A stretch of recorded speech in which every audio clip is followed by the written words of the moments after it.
Makes Tour Diaries presents Sunrise, Steel, and Swings. The Japan Kickoff begins. Presented by Make Your Swing. Own your swing. This week on Make's Tour Diaries, the journey, the story, the swing.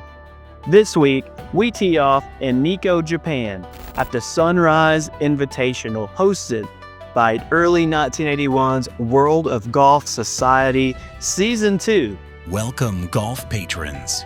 I'm Reese Smith, reporting for MidnightEclipseMedia's sports network, MESN. Today, let's dive into Make's first professional tournament of the season and see how his swing holds up at the Sunrise Invitational. Welcome to Nikko, Japan golf patrons. Make, thank you for allowing us to film your round today and for sitting down with us. I want to start off by asking, how does the setting affect your approach today? Yeah, the setting of the course was very nice this week. I really enjoyed the layout of the holes, and really this beautiful course set within the small town of Japan, within the mountains. I mean, it was just unbelievable. Word is you're feeling confident after the off-season. Is there a part of your game you're looking to test this week? Yeah, during the off season, I really wanted to train hard on my short game. Anything with my wedges and especially my putting. Right. That just hasn't seemed to be as consistent as I wanted it to be. So, I really worked hard on that. And overall, though, I felt like my swing was solid even last year. So I'm hoping to continue that going forward. Right. Any surprises out here so far? Is the course playing how you expected? Yeah, for sure. Like I mentioned earlier, with the high altitude that this course is playing, you can drive it a little bit further, hit the ball a little bit further through the thinner air, but the course itself it's playing magnificent. Fair enough. I really enjoy the layout, like I said, and for example, on this hole here, the way that the fairway is set up, you really wanted to be cautious with some of your drives. Unfortunately for round one, I did find a bunker on this one just because there are some tricky tee shots on this course you have to be aware of coming into it. I see. And so me and my caddy prepped for it going into this week, but it's easier said than done when you're out there on the course in the tournament play. No doubt about that. I could hear some of the other players as I was getting in there that they were also just fine-tuning their tee shots to make sure they can put it in play to have chances to hit the green. And I mean, and then once you're able to hit the green, you're able to get birdies out there. That's a good point. Mentally, how do you reset when the opening doesn't go to your planned vision? Do you make adjustments or stay the course? Yeah, great question. Especially like, for example, this hole that we're playing here, I just have to stay the course. Right. I don't try to make too many adjustments because I feel like it can throw me off my game, and it will kind of get me out of my rhythm when I'm not focused in on, what we've prepared for that day. Now, sometimes it could be, one of my favorite quotes is you have to be planful yet flexible. So some things will come up where you have to adjust accordingly, but for the most part, I'd go ahead and stay the course, no pun intended. Okay, you've just wrapped up your first few holes on the front nine. How's the swing feeling out there?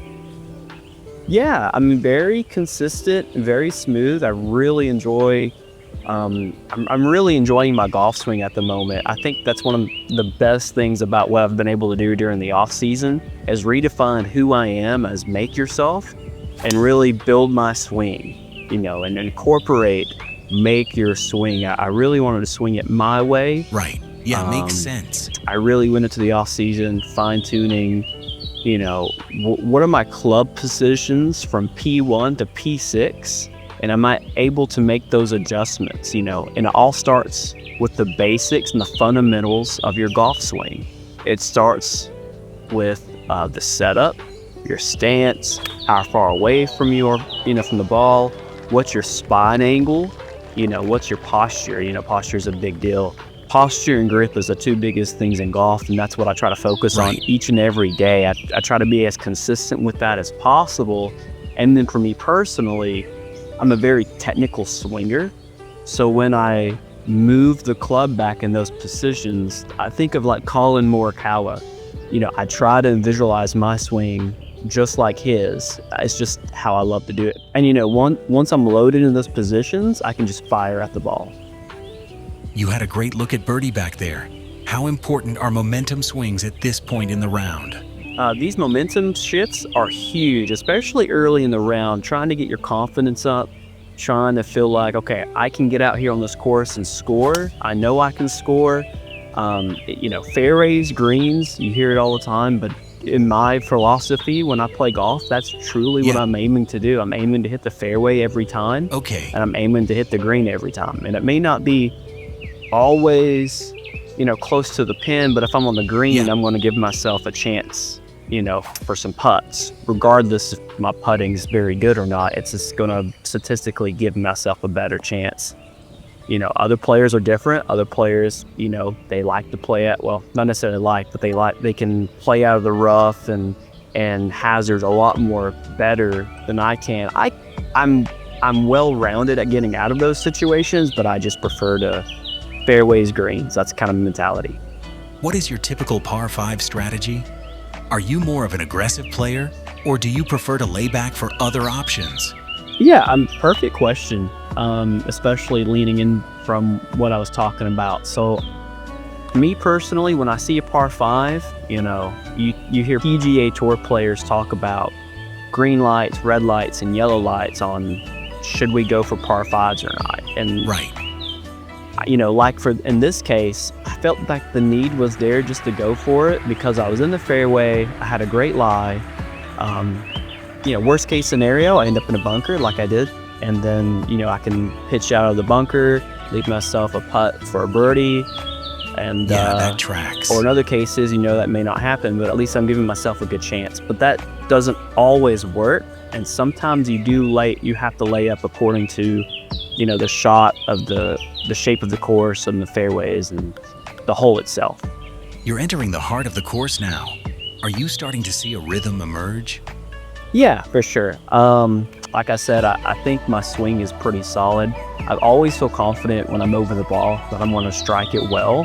It's just a matter of, and this is a perfect example where we're watching me play out hole number 5 here. Right. Beautiful, beautiful scenic par 3 down the hill. Still trying to work on my elevation calculations because it's just, I think the air is just throwing me off here in Japan a tiny bit. But I'm swinging really well. I'm really loving my rhythm at the moment. And it's unfortunate in cases like this where, man, I ripped it. Yeah, that looked like a slight miscalculation in distance. Did you go out and prep this course prior to this week's event? Yeah, we do. Mainly me and my caddy. And I should say my caddy mainly, his name is Jinja, but he'll go out there the day before and prep the course for me. So if I can't get out there with him, sometimes he'll go out there and kind of get a lay of the land, figure out the fairway, like as the tiniest details, like the grass, what kind of grass are we playing on, what's the grain like, makes sense. What's the course conditions like, not just like wet or dry, but like, is it humid? Is it playing soft in the fairways? Is it playing a little firm? And we try to adjust that back at our home base or wherever we're staying at for the day. Right. In preparation for the tournament that I'm playing in. And so in this particular case, he went out and scouted the course for me. I wasn't able to make it. I was really bad jet lagged after our trip over to Japan.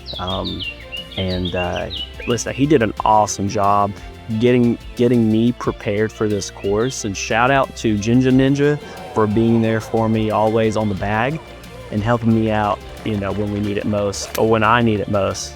Especially in cases like, this hole right here, as you're showing on the TV, it's a tough, trickier hole than it looks like, and you have to be prepared to hit those shots. That's interesting. So when your caddy goes out, are there specific elements to the course, such as this one that he looks for? For sure. I mentioned like the grain of the grass is going to be different, especially in Japan. Right. It's a different type of blades of grass that they use for their courses. It's just a little bit different from what we see in the States, but not too far off. So you're really able to kind of fine tune and make adjustments to, not so much your swing, but your mental side of things to kind of set yourself up for success. That doesn't always happen, but he does go out and find the most minute details he can to help prepare us for that day. And that's why I have complete trust and faith in him. And even when I go out myself, he even helps me read putts half the time. So when we're out together, he does do a phenomenal job. And I would say that for anyone that plays, PGA Tour or the or early 1981's tours, they all have great caddies. And man, I've just seen them at work. They're awesome. They get the job done beautifully. I mean, they're just like robots, man. They get out there and they're just, okay, let's check the wind. Let's check the conditions. Let's check the greens. Let's check the fairways. What are we going to be, what's the course giving us that day so we can go out there and attack and really just take down this course with the best possible conditions possible for us, right? Yeah, that's right. You've had a solid front nine so far. What's been the biggest difference in your approach this round compared to last season? Yeah, a lot of it comes down to, I would say confidence, but I feel like I was confident last season, and you can see how that turned out, not so well. And I unfortunately was not able to play in as many tournaments as I wanted. But this year, I'm fully committed to the tour, and I'm fully committed to playing my best and working my way up. But I'd say for me personally, the difference has to be my putting. I was working on it late last season and into the off season, and I knew it had to change. The way that I was putting before just was not consistent enough, and I just wasn't comfortable with it. I went to aim point. I used to be a really big field putter, but here now recently I did kind of go to aim point, and then my caddy does help me with that when I need to, and it does seem to help statistically. So I'm really proud of my putting. My short game is getting better. It's not where I want it to be, but I think there's always, you're always tinkering, you're always improving, you're always trying to get better. So I think that's where I'm at currently. Yeah, from what I can see, you're looking confident in your swing so far. I think confidence plays a big part in success. Yeah, and you couldn't say it any more perfect than that, Reese. So basically, you look at all the greatest golfers and all the greatest players in the world, one of the common denominators they usually have when they're playing at their best is that confidence. Right. Confidence in their swing, the confidence in their putting, and then they go out and shoot great scores. You mentioned in an interview last season that you were working on aim point as your putting method. Is that still the case this season?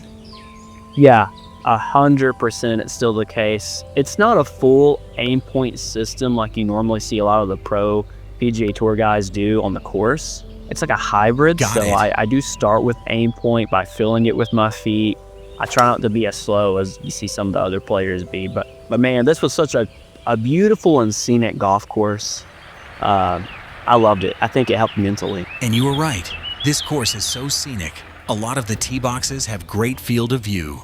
They really do. And I mean, from tee to green, it helps you frame out your opening shots perfectly. You're able to visualize them within just the beautiful scenery of this golf course. I absolutely love it. So kudos to the course designer. Your wedge game here looks dialed. What does it take to be a good wedge player here on tour? I'm still trying to find the answer to that, to be honest with you. I don't think I'm the greatest wedge player. I think I kind of lack in that skill, unfortunately. But there are things I can take away, and one of them is just kind of understanding your hands a little bit better. I'm a very technical player, so I used to be I won't say handsy player, but I used to work with my hands a lot. But as I've gotten older, I've become more technical with my swing. So sometimes I have to remind myself, hey, with these wedges, they're more hands, more feel, more hand-eye coordination. Right. But it's a skill anybody can learn. And I started out in my backyard, just hitting wiffle balls around my house with my wedge and just trying different shots, long, short, whatever we need them to be. Now walk me through your thought process here on hole 10. You begin your second nine in good shape, but this shot didn't seem to hit your mark. No, it did not. It's funny. Funny story on this hole. Me and my caddy walked up to the tee, it was not the shot that we needed. I just, for whatever reason, I was like, I think a 3 was just going to be suited. I think I'm just going to overpower it, and I did not execute that shot correctly. Ended up costing me big time. Yeah, that's a tough break. All right, golf patrons, let's hear a word from our sponsor. MESN. All eyes on the virtual game. Mentally, golf can be draining. So as in cases such as this, how do you continue to play with the ups and downs of an 18-hole round? Yeah, that's probably the toughest question to answer, to be honest with you. I think everyone knows, especially when you play the game of golf, that mentally, like the mental side of golf is one of the biggest things about the sport that you have to overcome and try to be successful with. Absolutely. You know, and there are ups and downs. Like here, I remember rolling in that putt beautifully because I really needed a birdie here. And I was just able to drag one in, and I had to kind of let go of my, you have to be able to just be a duck and let water roll off your back. And this is a weird kind of parallel, but I've always been really good at customer service and people and social skills. And so what ends up happening is that I'm used to, like, in my customer service days, when you get some bad clients or some bad apples out there and they try to ruin your day, you have to be able to let it go and keep on persevering. Right. And I translate that into my golf game.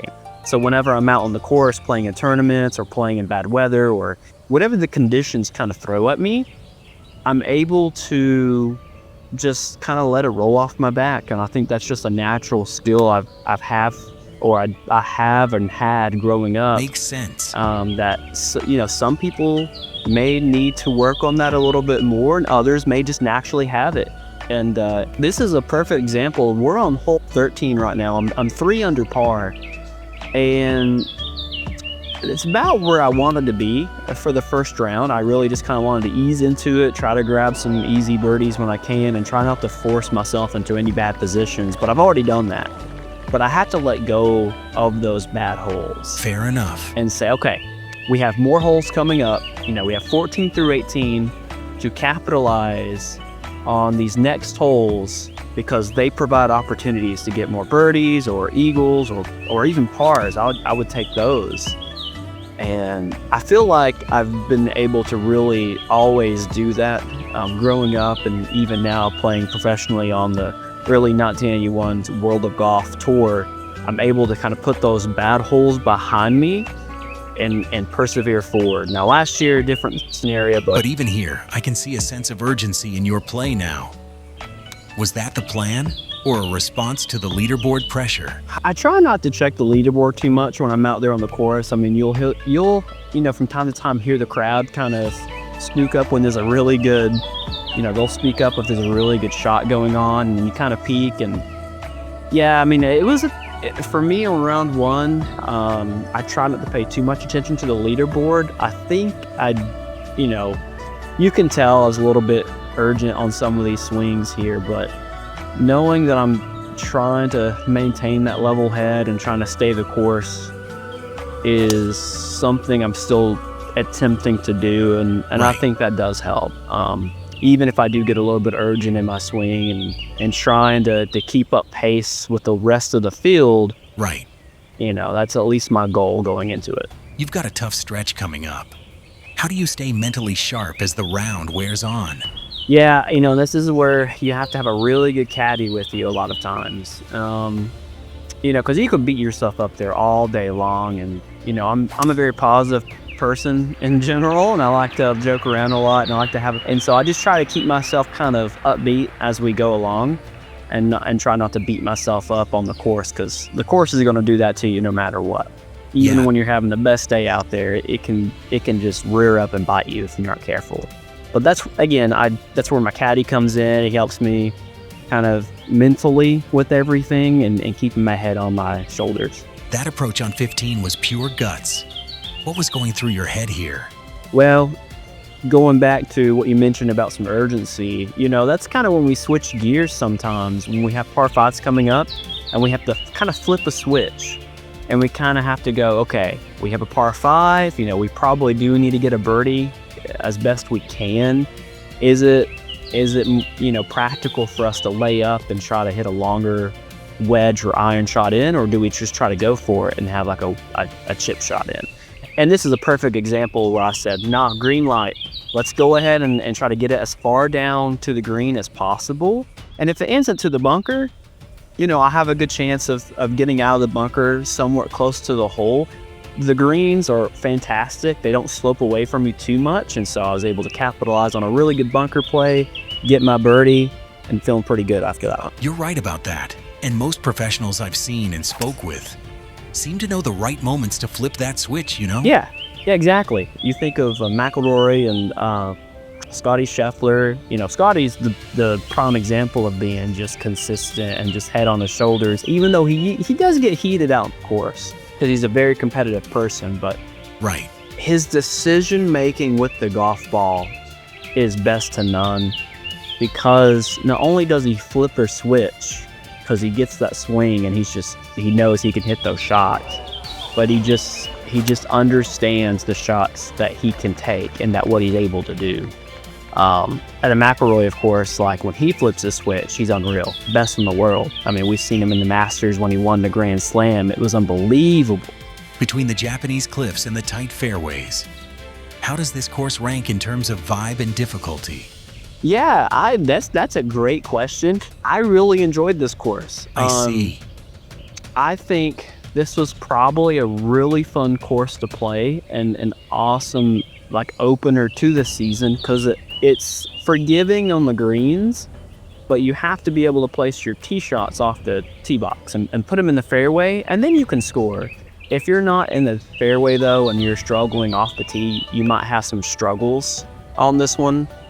And ultimately the course design, magnificent. I want to give a shout out to the course designer, and he did a fantastic job on this golf course, and I hope everybody gets a chance to play it because it's highly rated for me. That's great insight, Make. It helps us and our audience understand a professional golfer's thought process. And by the way, I have to say, as far as preparation goes, one of my favorite things to do, I just recently watched the new episode of the interview with Shikamaru from Naruto, and that watching stuff like that and just kind of getting me out of my zone and out of my...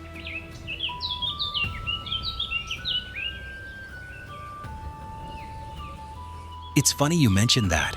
Our home network, Midnight Eclipse Media, had the opportunity to interview Shikamaru from Naruto. I know you are a big fan. Do you have any favorite quotes that stuck with you from our latest show with Tom? Yeah, I have one actually. One of my favorite quotes is, "Man, what a drag." And then my favorite quotes Shikamaru has ever done, and one of my favorite episodes in Naruto. Sometimes I wish I was a cloud, just floating along, going wherever the breeze takes me. That's my style. And so, yeah, I mean, stuff like that and that's what I want to focus on the golf course, and something I'm going to really do this season is I want to have cloud envy. Makes sense. I want to just be a cloud floating along and not stress about, all my shots and just take them as they go, right? I think that's the ultimate goal you can have a lot of times in golf, that zonal flow. That was a nice finish on 18 for round 1. Did that give you the confidence heading into the final round of the Sunrise Invitational? Yeah, you know what? It did.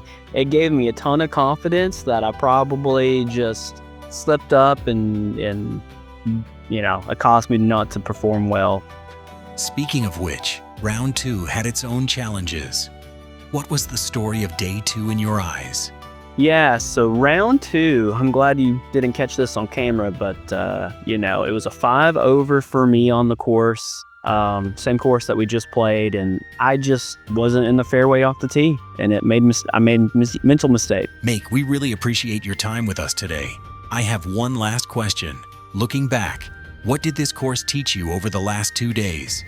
Oh man, this course really taught me how to stay patient and how to persevere even when my shots were not going well, because it allowed opportunities for birdies, especially on the greens.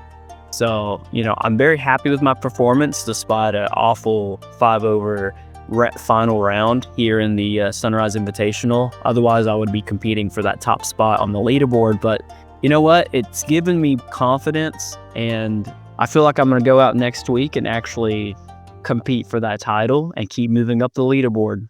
Guys, this has been Make's Tour Diaries presented by Make Your Swing. If you really enjoyed this episode, please make sure to hit that subscribe button and give me a thumbs up if you enjoyed it. If you'd like more of these type of episodes, Make's Tour Diaries will be a weekly episode as I dive into these tournaments, and I hope you guys enjoy the journey with me. So till next week, we'll see you guys then.